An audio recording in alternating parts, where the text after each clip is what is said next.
आप देख रहे हैं मेरा प्रोग्राम ब्रेकिंग बैरियर्स आलिश ऑफिशियल यूट्यूब चैनल पर। आप सबको वेलकम करती हूँ। हमें ज्वाइन कर रहे हैं जनाब साजिद तार साहब, पॉलिटिकल एनालिस्ट हैं, पॉलिटिशियन हैं। शाहिद साहब, बहुत बहुत शुक्रिया मेरे प्रोग्राम के लिए वक्त निकाला आपने। Pleasure, Alia. Thank you so much for having me. Thank you.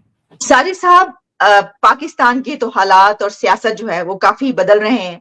एक बड़े हंगामा खेज हमें नजर आई सिचुएशन, और बड़ी तब्दीली है कि former prime minister Nawaz Sharif 4 साल के बाद वापस पाकिस्तान जा चुके हैं। उनकी तकरीर, स्पीच हुई, इस वक्त सब सोशल मीडिया पे वही कुछ चल रहा है, उसके हवाले से बात करेंगे। इसके अलावा जो गजा में एड के ट्रक्स हैं वो भी पहुंचना शुरू हो गए हैं। और एक और बड़ी खबर हमने ये देखी कि इंडिया की तरफ से अब जो स्पेस वो फ्लाइट सक्सेसफुल हुई, कहा गया इसरो की तरफ से कि India first test flight of mission Gaganyaan successful, जिसमें कि अब वो एक इंडियन को मून मिशन पे जो है भेजेंगे।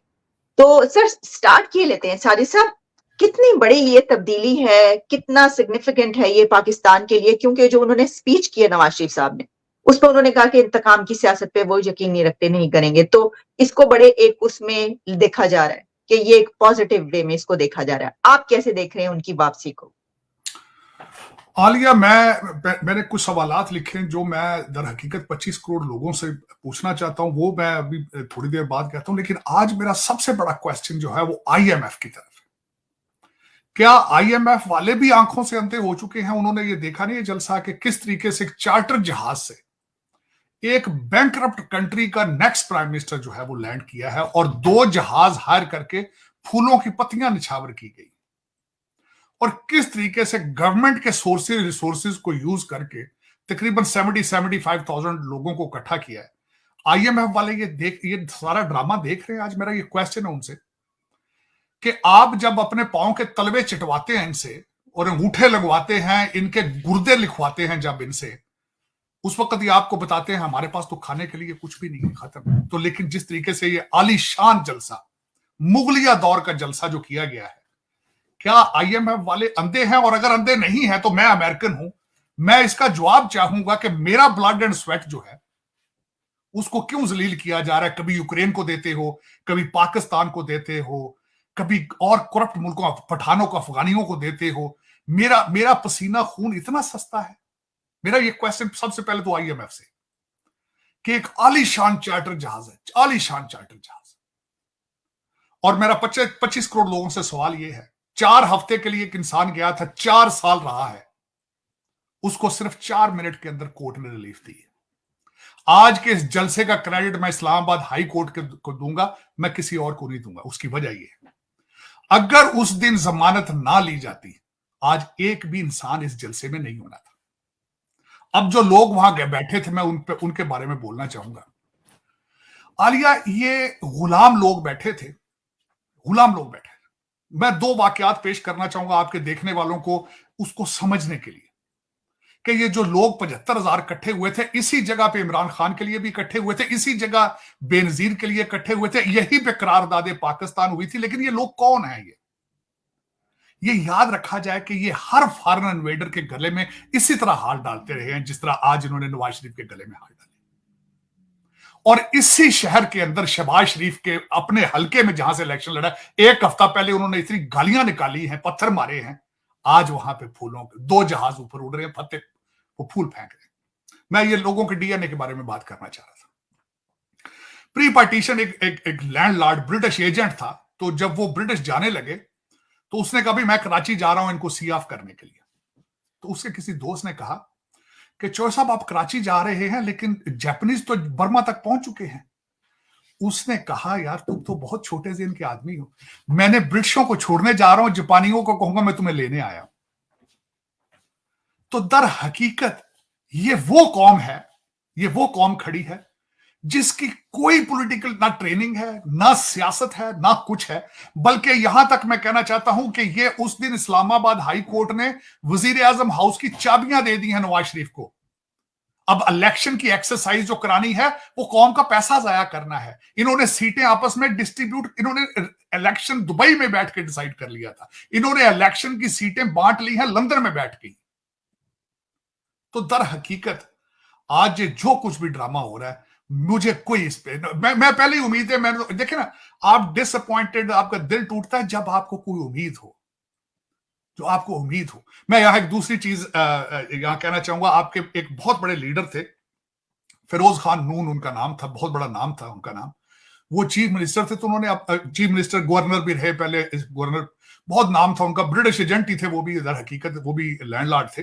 उन्होंने अपने किसी सेक्रेटरी को बताया, उन्होंने कहा कि हम कौन लोग हैं। उन्होंने कहा कि जब डिप्टी कमिश्नर ब्रिटिश होता था तो यहाँ वापडा हाउस है, यहाँ पे उस वक्त डीसी का रिहाइश होती थी, तो वो कहते थे हम सारे पंजाब के बड़े बड़े जिम्मेदार हम इकट्ठे होके आते थे, जब न्यू ईयर मनाते थे तो दूसरे दिन जो डिप्टी कमिश्नर को हम फ्रूट, मिठाइयां और शराब की बोतलें लेकर आते थे गिफ्ट देने के लिए, और बाहर एक टेंट लगता था तो हम सारा दिन वहां बैठे रहते थे, क्योंकि अंदर वो तो रात को ड्रंक होकर डिप्टी कमिश्नर तो सोया होता था न्यू ईयर को मना के, तो सुबह उठ के मुंह धो के सिर्फ बाहर आता था, अपने चपड़ासी के कान में कुछ कहता था, चपड़ासी कहता था साहब बोला सलाम कबूल है, तो हम एक दूसरे को मुबारकें देते उठ जाते थे। ये वो कौम है। तो दर हकीकत इनका कोई, अगर किसी ने ये सोचा हो इस जलसे को देखकर कि पता नहीं पाकिस्तान में नया सूरज चढ़ रहा है किसी चीज का, नवाज शरीफ साहब ने तकरीर की अपनी, उन्होंने कहा है कि मैं कितनी फैक्ट्रियां कहां लगाना चाहता हूं। मैं इस वक्त कौम को दो मसले दरपेश हैं, टेररिज्म का और इकोनॉमी का। कोई उन्होंने इन दोनों के बारे में बात की है? उन्होंने कहा है कि मैं किस तरीके से मैं इस कौम की किस्मत बदलूंगा? कोई बताया उन्होंने? और मैं यहां पे एक और अर्ज करना चाहूंगा आलिया, उनकी जेब में सिर्फ 2 कार्ड है इस वक्त, नवाज शरीफ की जेब में 2 कार्ड। एक वो इंप्रेशन देते हैं हमेशा कि मैं मिडिल ईस्ट के शेखों से पैसे ले आऊंगा, उनको पाकिस्तान में ले आऊंगा पैसे लेकर। एक कार्ड उनके पास दूसरा है, दूसरा कार्ड वो हमेशा ये कहते हैं कि मैं भारत के साथ रिलेशनशिप ठीक करूंगा। क्या ये कर पाएंगे? क्या इनका पोर्टफोलियो इजाजत देता है? भारत का रिलेशनशिप तो इनके पोर्टफोलियो का हिस्सा ही नहीं है, वो तो डिफेंस का हिस्सा है। वो तो जब तक एस्टेब्लिशमेंट नहीं चाहेगी ये पता भी नहीं हिल सकता इंडिया के साथ रिलेशनशिप में। वो कार्ड तो इनके जेब में है ही नहीं है। दूसरा, इनकी जो मुलाकातें अभी रिसेंट हुई हैं कतर में और सऊदी अरेबिया में, कोई सिग्निफिकेंट मुलाकात नहीं है। और दूसरा, मिडिल ईस्ट परेशान है अपने उस दूसरे चक्कर में जो फलस्तीन में हो चुका है। क्या ये दोनों कार्ड ये प्ले कर पाएंगे? नहीं कर पाएंगे। और दूसरा, साहिब साहब मेरा सवाल है, साहिब साहब एक सवाल सर, उन्होंने कहा कि इंतकाम की सियासत वो नहीं करेंगे। खबर ये भी आई कि जो खान साहब हैं वो जेल में इनकी तकरीर ये देखते रहे हैं। पॉजिटिव इस तरीके से तो हो सकता है ना कि जो एक मतलब हड़बोंग मची हुई है कई सालों से, तो अगर ये इंतकाम की सियासत को कहा जा रहा है कि पीछे, तो कम से कम वो रखकर इस तरीके से तो पॉजिटिव वे में चला जा सकता है। और दूसरा ये कि ये भी इससे साबित हो गया ना सर कि सियासतदानों को जबरदस्ती सियासत से बाहर नहीं रखा जा सकता। नहीं, उसमें आलिया क्या नवाज शरीफ इंतकाम करने की सलाहियत रखते हैं, इंतकाम लेने की सलाहियत रखते हैं? मेरे ख्याल में नहीं। मैं इनके गुब्बारे में अगर 24 तारीख को 24 के वाले दिन इनकी जमानत कैंसिल हो जाती है, ये दोबारा जलसा करके देख लें, 5 बंदे नहीं वहां पे आएंगे। क्या ये इंतकाम लेने की सलाहियत रखते हैं? नहीं। अब मैं वो दूसरी तरफ आना चाहूंगा कि इस वक्त डिसीजन हो चुका है कि जो गरीब लोग दिहाड़ीदार थे जिनको पकड़ा गया था, उनके लिए एफिडेविट प्रिंट किए जा रहे हैं, उनके मां बाप को बुलाया जा रहा है, वो उनसे कन्फेशन लिए जाएंगे, उनको गवाह बनाया जाएगा और बड़ी जल्दी छोड़ रहे हैं उनको। ये जो छोटा तबका था, ये डिसीजन लिया जा चुका है पहले। वो डिसीजन इन्होंने नहीं लेना, डिसीजन किसी और ने लेना है। जिन्होंने इनकी जमानतें कराई हैं उन्होंने डिसीजन ले लिया है कि हम जो गरीब गुरबा जो बंद है अंदर उनको छोड़ दें और उनको गवाह बनाएं और उनसे वो लिखवाएं, उनके मां बाप से अंगूठे लगवाएं, उनसे अंगूठे लगवाएं, माफी दे दें उनको। ये शेख रशीद साहब अपने इंटरव्यू में भी क्रेडिट लेने की कोशिश कर रहे हैं, लेकिन हकीकत कुछ और है। पहले डिसीजन हो चुका है इस चीज का कि वो ये जो आप कहते हैं ना कि इंतकाम नहीं लेंगे, ये भी उसी चीज का क्रेडिट लेने की कोशिश कर रहे हैं। फैसला किसी और ने करना था, उन्होंने कर लिया है। वो फैसला हो चुका है पहले कि हम जो छोटे तबका है, जो गरीब गुरबा थे, जो मेजर लोग नहीं थे, जिनके बारे में हमारे हबीब साहब ने भी, क्या नाम है उनका, जो पकड़े गए थे फैसलाबाद वाले, उन्होंने भी कहा है कि जहन साजी की गई थी। तो जिन लोगों को जर्नल मैसेज कुछ जहन साजी की गई थी उनको छोड़ दिया जाएगा, गवाह बना के, अंगूठे लगवा के, और दूसरे लोगों को पकड़ा रखा जाएगा। लेकिन इस वक्त ये जो कुछ भी एक्सरसाइज हो रही है, सबसे पहले तो दूसरा मुझे जो तकलीफ ये थी, 75 तकरीबन 75,000 लोग आए थे। ये फारग थे लोग, ये बिल्कुल, इनको कोई काम काज नहीं है। इनको जो मर्जी बकरियों की तरह, पहले वो पीटीआई वाले हांक कर ले आते थे, अब ये हांक के लेके आ रहे हैं। और स्टेट का भी कोई काम नहीं है, सारी स्टेट ने प्रोटोकॉल दिया। किस चक्कर में दिया? मैं एक चीज पे हैरान, उन्होंने इस्लामाबाद, वहां पे इन्होंने ब्रेक लगाई, इस्लामाबाद गए, किस तरीके से सिविल एविएशन सरेंडर कर दिया गया है, नादरा सरेंडर कर दिया गया है, जुडिशरी सरेंडर कर दी गई, रेलवे सरेंडर कर दिया गया है। क्या यही मॉरल्स हैं आपके? और क्या इसी तरीके से 10 साल बाद इमरान खान को नहला धुला के उसको भी playing field level playing field देके उसको भी इसी तरह कौम के दोबारा स्टेज पे चढ़ा दिया जाएगा स्टेट के पैसों के साथ? स्टेट का खर्चा हुआ सारा आज। क्योंकि सर पहले जो जलसे होते रहे हैं जो दूसरी पार्टियों के, उसमें भी तो इसी तरीके से तमाम इदारे सरेंडर करते रहे। तभी तो आलिया, मैं सबसे पहले मैंने किसको ब्लेम किया है? ब्लेम IMF को किया मैंने, जिसका पैसा चल रहा है वहां पे। देखे ना, पैसा तो इनडायरेक्टली IMF का चल रहा है, क्योंकि उनके तलवे चाटते डॉलर लेते हैं, पैसा तो उनका चल रहा है। अमेरिकनों का वहां पे मेरा ब्लड एंड स्वेट है, जो मैं यहाँ पे 80-80 घंटे के हफ्ते के काम करता हूँ, पैसा तो मेरा चला है आ जाके मीनारे पाकिस्तान में। तभी मुझे शिकायत भी तो IMF से है, मुझे कोई शिकायत उनसे थोड़ी है। उनके तो 76 साल के ड्रामे यही है, उनका तो मुस्तकबिल भी यही है। ठीक है, लेकिन सारी साहब जो आपने बात की कि ये जो इंडिया से ताल्लुकात की या दुनिया से ताल्लुकात की जो उन्होंने बात की कि ये अब तरक्की नहीं कर सकते जब तक कि इनसे ताल्लुकात अच्छे नहीं होंगे, तो आपने कहा कि ये तो इनके पास कार्ड नहीं है, ये तो कोई और लेकिन हमने देखा ना सर माजी में कि अगर इंडिया के प्राइम मिनिस्टर पाकिस्तान आए तो वो उसी दौर में आए, और अगर रिलेशन अच्छे करने की हुई तो वो उसी दौर में हुई, और बसेस का चलना, तिजारत होना, ये सब बातें उनके दौर में हुई हैं। फिर भी कोशिशें तो सर हुई ना, वो अलग बात है जो आप कह रहे हैं। नहीं, कोशिश हुई है, लेकिन अगलों ने निकाल के उसे बाहर मारा, और उसके बाद कारगिल में जो हो रहा था तो उसमें नवाज शरीफ मशवरे में शामिल थे जो कुछ हो रहा था। इनकी पोजीशन क्या है? और भारत ही उस वक्त तक, इंडिया आज भी मेरे ख्याल में वो खुल खुला के कई दफा बात करते हैं भारत में कि हमें समझ नहीं आती बात किससे करें। हालांकि अब तो उन्हें पता चल चुका है, इतना अरसा हो गया कि इसे डिफेंस स्टेट है, इससे किससे बात करनी है। लेकिन वो दूसरी पार्टी हमारी वो कंफ्यूज नर्वस सी रहती है। अब देखें आज, अब देखें हालात रमा देखें आज हमारे पिछले जो मोहतरम थे, हमारे सिपा सालार जो थे, उनका वो मियां मिठू के आज स्टोरियां निकल रही हैं, और अगला एक बंदा लाइन में लग चुका है, रब नवाज उसका नाम है, और इंग्लैंड में उनका दोस्त एक बैठा है, और उसके जरिए अब मैसेजिंग हो रही है। सुना है कि वो मियां मिठू को जो मैसेज भेजा जा रहा है, नून लीग नवाज शरीफ को मैसेज दिया जा रहा है, मियां मिठू के रिलेशनशिप जो है वो मलक साहब है कसूर के, उनके साथ भी बड़ी उनकी पार्टनरशिप थी। सुना मैसेज इन्हीं को भेजा जा रहा है इनडायरेक्टली। लेकिन क्या ये किसने करना है ठीक, मुझे कुछ समझ नहीं आ रही बिल्कुल। मैं जब एक तो मुझे पहला शॉक ये हुआ था, करंट जो डिसीजन मेकर है उन पे पहला शॉक था जब उन्होंने ये जो कैबिनेट पिक की थी, जो उन्होंने प्राइम मिनिस्टर को पिक किया था। मुझे शॉक था, क्योंकि मैं I wanted to read their mindset and I wanted to set up my mind. I wanted to come to the conclusion, what is the destination of Pakistan now? What is the destiny?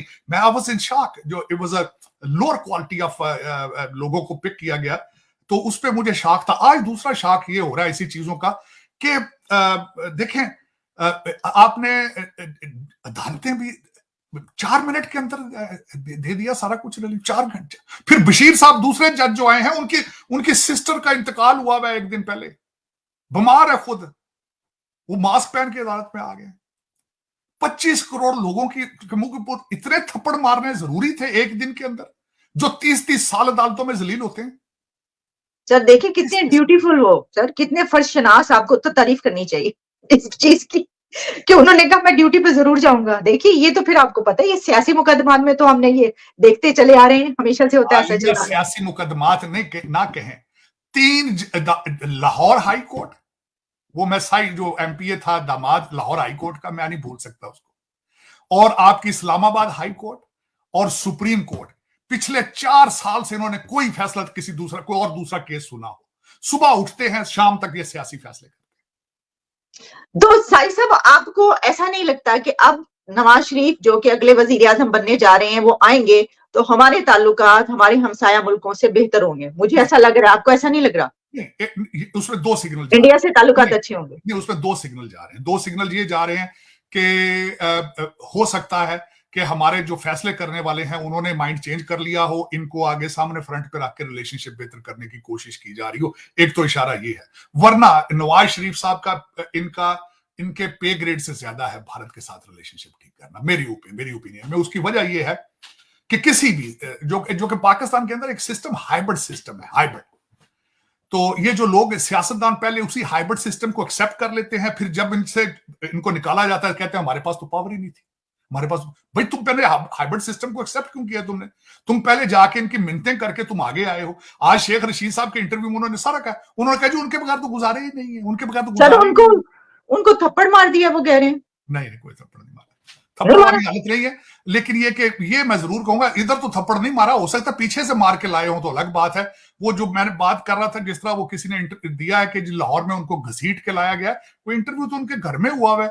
और दूसरा उनका ये था कि उनके चेहरे से लग नहीं रहा था कि उनके हालात इतने खराब थे कि थप्पड़ मारे हो तो कुछ घंटे तो बंदा शाक में रहता है। वो भी 72 ईयर्स हो, 72 साल बंदे की एज हो, थप्पड़ मारे मेरा ख्याल 3 दिन तो हिलता ही नहीं है, अगर खासकर ओवर वेट भी हो और इस तरह के हालात हो उसके। लेकिन मेरे ख्याल में थप्पड़ों तक तो नहीं, लेकिन घबराए थे, चिल्ला तमाशा किया उन्होंने। उन्होंने कई बैकफायर भी की चीजें, उसमें से उन्होंने जो कई लोगों को बस के नीचे फेंकने की कोशिश की है, लेकिन साइफर का उन्होंने एडमिट किया है कि मेरे सिग्नेचर हैं उस पर। वो उनको कहीं ना कहीं अदालत में, अगर कोई अदालत कोई हुई, मुझे तो अदालतों पे यकीन नहीं है, 129 नंबर वाली ये अदालतें हैं, इन्होंने क्या करना है तो क्या नहीं करना ये सर उन्होंने ये भी कहा ना, ये भी तस्लीम किया कि वो जो हम आर्मी चीफ थे उसमें अड़बंगा लगा रहे थे, टांग अड़ा रहे थे जनरल आसिम मुनीर की, वो हमें जरूरत नहीं थी कोई ऐसा करने की। वो कहते ना कि मेरे कत्ल के बाद उसने जफा से तौबा। वो तो मुनीब साहब ने उन्होंने कहा है ना कि उन्होंने कहा जी बच्चा इम्तिहान देता है, लग रहा है ये भी आपका इम्तिहान है, पता नहीं आप इसमें से पास होते नहीं होते। वो तो फिर उन्होंने खुल खुला के बात तो की उन्होंने कि ये आपका बाद में असेस किया जाएगा, इंटरव्यू सारा कुछ। और सामने फोल्डर पूरा पड़ा हुआ था, जो फोल्डर कहीं से आया था वो उसी फोल्डर की गाइडलाइंस पे चल रहे थे। और बस देखे ये, लेकिन शेख रशीद साहब एक सीट वाले लीडर हैं, इनको तो फिर वो सिर्फ एक चरबा जबान होने की वजह से सारा कोई रिवार्ड इन्हें दिया जाता है। पॉलिटिकल पोजीशन क्या है? ठीक है, अच्छा, उन्होंने इंप्रेशन फिर बार बार देने की आज भी कोशिश की। उन्होंने अपने इंटरव्यू में बार बार ट्रिपल ब्रिगेड का नाम लेके फिर यही इमेज देने की कोशिश की कि मैं गेट नंबर 4 का बंदा हूं। हालांकि बाजवा साहब ने क्वेटा में यूनिफॉर्म में खड़े होकर कह दिया था कि ये मुझसे बहुत पहले गार्डन कॉलेज पढ़ चुके हैं और मैं इनको जानता भी नहीं हूँ। ये इंप्रेशन देते हैं कि गेट नंबर 4, ये गेट नंबर 4 के बंदे हैं नहीं है। लेकिन आज भी आज उन्होंने बल्कि इसमें कहा है कि पिंडी जिस हल्के से मैं हूं उनका लाजमी रिलेशनशिप होता है उनके साथ। आज भी उन्होंने ये इंप्रेशन देने की कोशिश की है कि मैं उन्हीं का बंदा हूं। लेकिन अब वो मेरे ख्याल में टाइम लगेगा दोबारा इत्मीनान बहाल होने में, मेरे ख्याल में। ठीक, अच्छा साजिद साहब, नेक्स्ट टॉपिक की तरफ बढ़ते हैं। सर इंडिया तो मतलब स्लो होने का नाम नहीं ले रहा ना सर, स्पेस में तो अब वो जहां पहुंच चुके हैं। उन्होंने अब किया, ये कुछ दिन पहले मीटिंग हुई थी जिसमें इंडिया के प्राइम मिनिस्टर की तरफ से कहा गया था कि भैया बंदा शंदा भी ऊपर जो है वो भेजें यानी चांद पर। अब उनका जो इसरो है उसकी बाकायदा वीडियो भी आ गई है उनकी तरफ से, स्टेटमेंट में कि India first test flight of mission Gaganyaan successful, यानी अब वो अपने इंडियंस जो हैं वो भी चांद पर भेजेंगे। ये तो एक बहुत ही ज्यादा बड़ी कामयाबी और बहुत तेजी के साथ है। आप क्या कहेंगे इस बारे में? मैं इसमें सबसे पहले तो आलिया मैं कहता हूं ना, किसी के सितारे जब लाइन में आ जाते हैं, किसी की जब चीजें वो उनका, देखिए कॉन्फिडेंस, सबसे पहले तो बात ये है जो सारे हर चीज के पीछे क्या चीज है, एक चीज है सबसे पीछे, वो है नेशनलिज्म। नेशनलिज्म ने उनका कॉन्फिडेंस को बूस्ट दिया है और उस कॉन्फिडेंस के साथ ही वो ना सिर्फ चांद, पूरी दुनिया में, यहां देखें ना वॉशिंगटन डीसी में देखें कितने उनके क्या कर रहे हैं वो। हमारी प्रेसिडेंशियल रेस के अंदर 2 हैं इस वक्त। यहाँ पे बाइडेन का स्पीच राइटर भारतीय है, इस वक्त वर्ल्ड बैंक का जो हेड है वो भारतीय है। बट देखें किस तरीके से डायस्पोरा इंफॉर्मेशन, उनका इंस्टीट्यूट ऑफ इंडियन जो टेक्नोलॉजी उनका इंस्टीट्यूट है वो, या मैनेजमेंट किस तरीके से पूरी दुनिया में। और मैं ये कहूंगा एक दिन नहीं लगा इसको। उस इंडियन इंस्टीट्यूट ऑफ टेक्नोलॉजी का फाउंडर जवाहरलाल नेहरू थे, मौलाना आजाद थे उनके। हम लोग जब डिफेंस के, हमने जब लोन लेने, हमने जब एड के ऊपर तवज्जो कर ली, हमने लोन लेने पे तवज्जो कर दी, हमने जब डाके मारने शुरू कर दिए आसपास, जब दहशतगर्दी की तरफ हम बिजी हो गए, हम अपने इस कारोबार में बिजी हो गए, वो पढ़ते रहे। नेहरू ने इंस्टीट्यूट ऑफ टेक्नोलॉजी की फाउंडेशन रखी थी। आज मैं समझता हूं सिर्फ और एक बात जो मैं कहूंगा, तालीम तालीम तालीम, जिसकी वजह एक ही सबसे बड़ा सीक्रेट है इस वक्त भारत का, कि उन्होंने अपने ह्यूमन रिसोर्स के ऊपर बहुत ज्यादा इन्वेस्टमेंट की पढ़ाने के लिए। आप जहां बैठी हैं वहां, आप जिस मुल्क को रिप्रेजेंट करती हैं वहां किसी बंदे को भी इंग्लिश नहीं आती। यहां तक कि मैं देखता हूं कई आपके लीडर, कई जर्नलिस्ट जो बहुत बड़े बड़े पढ़े लिखे हैं, उर्दू में ट्वीट करते हैं क्योंकि मजबूरी है, कौम अंधी है। कौम को हर 10 साल के बाद आप जिहाद का टीका लगाते हैं, हर 10 साल के बाद आप कहते हैं नहीं जिहाद तुम्हारी किस्मत है। हालांकि जो स्टेज पे बोल रहे होते हैं उन्हें पता होता है कि ये सामने जो लोग बैठे हैं इनके डीएनए में जिहाद नहीं है। इन्होंने किसी कौम के खिलाफ आज तक जंग नहीं की। हिस्ट्री, या तो हिस्ट्री गलत है या फिर मैंने गलत किताबें पढ़ी हैं शायद। आप मुझे बता दें कि इस कौम ने कभी आज तक किसी के खिलाफ जंग लड़ी हो। आजादी के लिए भी शहादतें जो है मरे सिख थे ज्यादा, आप तो वहां से भी भागते रहे। तो दर हकीकत ये एक गलत कौम से गलत एक्सपेक्टेशंस पता नहीं क्यों है। क्यों आज भी बल्कि मैं समझता हूं नवाज शरीफ साहब ने कोई कहा है कि मैं तालीम पे तवज्जो दूंगा आने वाली कौम पे, मैं बच्चों को तालीम पे दूंगा। ये सारे जो लौंडे लपाड़े सामने बिठाए हुए थे आपने शाम के टाइम सिर्फ बिरयानी की प्लेटें और देने के लिए, ये सारे खाने के लिए बैठे हुए थे, उनको कह देते यार मैं कोई इंस्टीट्यूट बड़ा बनाऊंगा, मैं इंफॉर्मेशन टेक्नोलॉजी को मैं सोच रहा हूं। मैं 4 साल वहां देखता रहा हूं कि इंग्लैंड ऋषि सोनक मिन्नतें कर रहा है अपने ब्रिटिश कौम की कि मैथ और इंग्लिश पढ़ो। इनके मुंह से नहीं निकलती ये बात कि आए तरक्की की बात करें। तो साजिद साहब, पहले तो हम ये कह रहे थे कि जो चांद पे ऐसे इन्होंने कर दिया, कौन पहुंचा, कोई नहीं पहुंचा। आपको पता ही ना, हमारे कुछ लाल टोपी पहनने वाले बहुत से लोग हैं जी। चाइनीज ने भी कहा था, चाइनीज ने भी कहा था इसकी पोजीशन ठीक नहीं है, बिल्कुल ठीक। तो सर अब क्या कहेंगे जब उनके इंडियन बंदे भी पहुंच जाएंगे चांद पर, फिर क्या कहेंगे? नहीं, इस तरह हकीकत आहिस्ता आहिस्ता सारी चीजें ये दम तोड़ती जा रही। मैं उसकी मिसाल देना चाहूंगा। एक फैशन अब बनता जा रहा है, शुरू इमरान खान साहब ने किया था अपनी तकरीरों में, भारत की फॉरेन पॉलिसी को प्रेज करना शुरू किया। उसके बाद नवाज शरीफ साहब ने लंदन में बैठ के कहा, उन्होंने कहा भी चांद पे तो हमने जाना था, हमने वहां प्लाट खरीदे थे, ये क्यों चले गए? दर हकीकत अब ये एडमिट आहिस्ता आहिस्ता करना शुरू हो चुके हैं और आने वाले कुछ 2-4 सालों में पूरा, इस वक्त कौम भी सारी कह रही है, एडमिट कर रही है। आप बॉलीवुड की मूवीज तो देख रहे हैं पिछले 50 साल से, लेकिन अब आहिस्ता आहिस्ता आप एडमिट, आपने आहिस्ता आहिस्ता हथियार फेंक देने, आपने ये, और बस हथियार नहीं फेंकेंगे बल्कि अच्छा होगा ये कि आप लर्न करने के मूड पे जाएं बजाय नफरत के। आहिस्ता आहिस्ता देखेंगे ये क्योंकि उनका आप कंपैरिजन नहीं रहे, आप उनका कंपटीशन नहीं रहे आपसे। आपका तो अफगानिस्तान के साथ भी कंपटीशन नहीं है, उनकी करेंसी बेहतर आपसे परफॉर्म कर रही है। तालिबान ने उन एयरपोर्टों के ऊपर सुना है जहां आर्मी छोड़ के गई है, जो अमेरिकन छोड़ के, वहां स्कूल और हॉस्पिटल बना रहे हैं। मेरे मुर्शद ने भी कहा था कि मैं प्रेसिडेंसी के अंदर लाइब्रेरी बनाऊंगा, लेकिन मुर्शद फिर उसके बाद हेलीकॉप्टर से उतरे नहीं है। अब हमारे ये दुख के साथ कहें तो क्या है इसमें। लेकिन आज जो एक एक्सरसाइज लाहौर के अंदर हुई है, एक बैंकरप्ट मुल्क के मुंह के ऊपर एक तमाचा है मेरे ख्याल में। इतने रिसोर्सेज उस स्टेट के जाया नहीं होने चाहिए थे। गरीबों को दे देते पैसे, दुआएं लेते, यतीमों को देते, दुआएं लेते।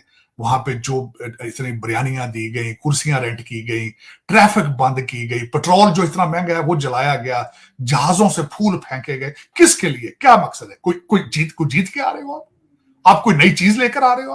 आपके पास कौन सा इकोनॉमिक फार्मूला है जो आप कौम को दोगे जिसको सेलिब्रेट कर रहे हो? तुम, मैं आज परेशान हूं कि why this joke was bankrupt. Sajid साहब, एक फॉर्मर प्राइम मिनिस्टर को निकाला था तो उसने आगे बता दिया ना कि बदला ले लेता है, इससे कर लो जो करना है, तुझसे ऐसे हो गया ना काम। बदला मतलब मियां साहब के तो वो कहते हैं ना, मियां साहब के पास रिसोर्सेज नहीं है बदले लेने वाले।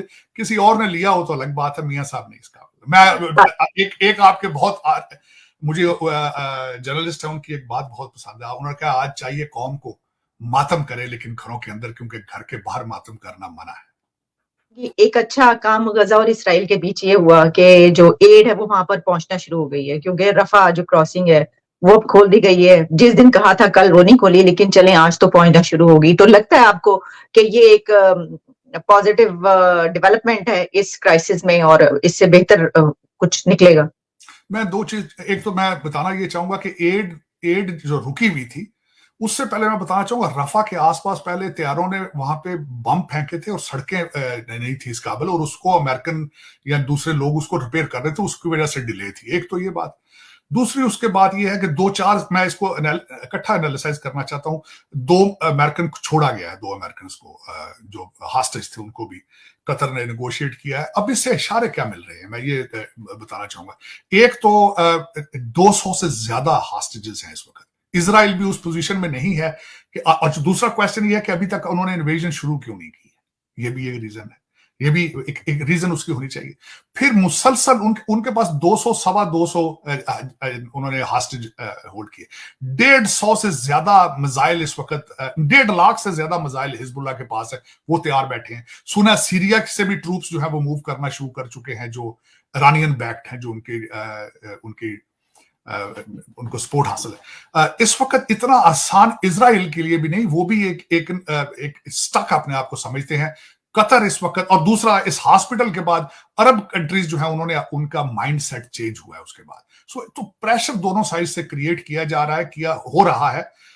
और जो इस वक्त बाइडेन एडमिनिस्ट्रेशन है, मैं बताना चाहूंगा, एक छोटी सी एक मिसाल देना चाहूंगा कि आज मैं समझता हूं जो कुछ भी हुआ है उसमें अमेरिका की फॉरेन पॉलिसी की कमजोरियां हैं। आज जो कुछ भी हमास ने किया है, अब मैं उसको बता, ईरान के पास सिर्फ 4 बिलियन थे जब डोनाल्ड ट्रंप ऑफिस छोड़ के गए, आज उनके पास 70 बिलियन फॉरेन रिजर्व है। 4.5 लाख बैरल पर डे के हिसाब से ईरान उस वक्त बैरल निकाल सकता था तेल, सैंक्शंस की वजह से। आज उनकी capacity 3 million barrels per day है। 170 बिलियन डॉलर उन्होंने ऑयल ट्रेड से बनाया है। अमेरिका ने अपना तेल जब से पंप करना बंद किया है, 2 मुल्कों की इकॉनमी ने फायदा उठाया, एक रशिया ने और एक ईरान ने। ये बाइडेन साहब का तोहफा है हमें। अब उसमें मैं आगे चलना चाहूंगा कि बाइडेन साहब ने $6 बिलियन भी दिया ईरान को, उनके साथ बातें भी शुरू की, जॉन कैरी भी बातें करते रहे जाके उनसे, बल्कि जॉन कैरी हमारे जो है उन्होंने जाके उनसे कहा था कि आप डोनाल्ड ट्रंप का जो है ना कॉन्ट्रैक्ट उसको उस पर अमल ना करें, हम जीत रहे हैं, हम जीत जाएंगे, हम बाद में आपसे डील करेंगे। इस तरह की अमेरिकनों के अपने इंटरनल इश्यूज हैं। टोनी बिल्कन साहब कौन है, ओबामा के असिस्टेंट थे, जैक सॉल्वन उनके असिस्टेंट थे। अब जो नया इजराइल के अंदर एम्बेसडर अमेरिकन जा रहा है वो भी ओबामा दौर के अंदर he was a secretary of commerce. अब मैं ये सारा जो बताने का मकसद, ये वजह आपको बता रहा था, ऑयल वर्सेस पीस। हम लोगों ने यहाँ पे एनवायरमेंट वर्सेस पीस का हमने मुजाहरा किया है, उसका फायदा ईरान ने भरपूर तरीके से उठाया है। अब फ्यूचर के अंदर जो मुझे सबसे ज्यादा खतरा नजर आ रहा है, हमास के हौसले बुलंद है इस वक्त। उसकी वजह यह है कि जिस तरीके से उन्होंने इसराइल के अंदर ऑपरेशन किया है और जिस तरीके से उन्होंने इसराइल को इस पोजीशन में ले आए हैं कि टू नेगोशिएट और दूसरी चीजें, इससे दुनिया की हर टेररिस्ट ऑर्गेनाइजेशन के हौसले बुलंद होंगे। जो आने वाले दिनों में 2 चीजों बढ़ती नजर आ रही हैं। एक तो लोन अटैक करेंगे, जिस तरह मुसलमान आपने देखा मुस्लिम ममालिक में कर रहे हैं, एक तो वो करेंगे, फिर उसके बाद इस्लामोफोबिया अपनी पीक पे जाएगा, और तीसरी बात यह है कि पाकिस्तान जहां 98% आपकी दहशतगर्दी मजीद बढ़ चुकी है, आपके लश्कर तैयबा, टीटीपी, आपके आईएसआईएस खुरासान और ये सारी ऑर्गेनाइजेशन, इनके सबके हौसले बुलंद होंगे। इनको ये बावर करा लिया जाएगा, बावर हो चुका है कि we have ability and capacity to have a successful operations. तो ये सारा मेरे ख्याल में जो आगे मैं देख रहा हूं, world peace will be a difficult thing to achieve. इसमें मैं समझता हूं पाकिस्तान और भारत दोनों इस चीज का शिकार हो सकते हैं आने वाले दिनों में, अगर सही मेजर्स ना लिए गए। अफसोस के साथ मैं ये कहूंगा कि कई दहशतगर्द ग्रुप जो है वो अमेरिका में आ चुके हैं, they already have set up their shops. ठीक, तो साई साहब आपका बहुत शुक्रिया अदा करते हैं। थैंक यू सो मच, आपने हमारे प्रोग्राम के लिए टाइम निकाला। दोबारा भी आपसे बात होगी। Thanks a lot.